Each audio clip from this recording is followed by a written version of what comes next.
সাতপন্থীদের সকল কার্যক্রম নিষেধের দাবিতে বিরামপুরে বিক্ষোভ সমাবেশ। মোহাম্মদ সামিউল ইসলামের পাঠানো রিপোর্টে থাকছে বিস্তারিত। ঢাকার টঙ্গী ইজতেমা মাঠে গভীর রাতে সাতপন্থী সন্ত্রাসীদের পরিকল্পিত হামলার ঘটনার সুষ্ঠু তদন্ত করে খুনিদের বিচার এবং সাতপন্থীদের সকল কার্যক্রম নিষেধের দাবিতে বিরামপুরে আলমী সুরার তাবলিগ জামাতের সাথীবৃন্দ উদ্যোগে সর্বস্তরের মুসল্লিবৃন্দ বিক্ষোভ মিছিল ও সমাবেশ করেছে। রবিবার ২২ ডিসেম্বর বিকালে আলেম ওলামা ও তাবলিগের সাথীবৃন্দ বিরামপুর আলমী সুরা মার্কাজ থেকে বিক্ষোভ মিছিল বের করে।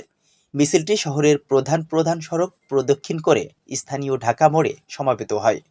বিরামপুর আলমী সুরা মার্কাজের সুরা সদস্য মাওলানা আমিরুল ইসলামের সভাপতিত্বে মাওলানা আব্দুল নূরের সঞ্চালনায় প্রধান অতিথি হিসেবে বক্তব্য রাখেন বাংলাদেশ খেলাফত আন্দোলনের মহাসচিব কারা নির্যাতিত আলেম মুফতি সৈয়দ ফখরুল ইসলাম। এ সময় অন্যদের মধ্যে বক্তব্য রাখেন বিরামপুর ওলামা শায়েখ পরিষদের সাধারণ সম্পাদক মুফতি আব্দুল হাকিম, মুফতি মুফতাহাফিজুর রহমান, মাওলানা আব্দুর রউফ, মুফতি নাজিমুদ্দিন, মাওলানা এমদাদুল হক।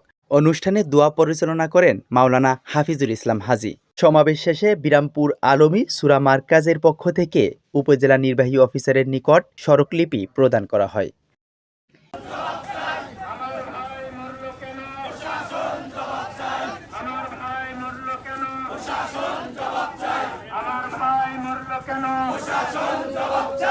আমার ভাই মরল কেন? প্রশাসন জবাব চাই।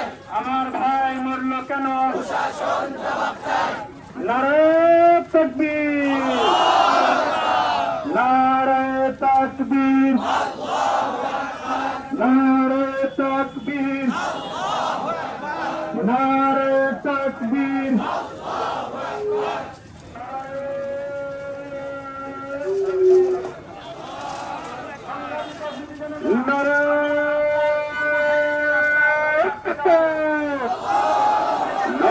ইমাম হাসান, ই টেলিভিশন।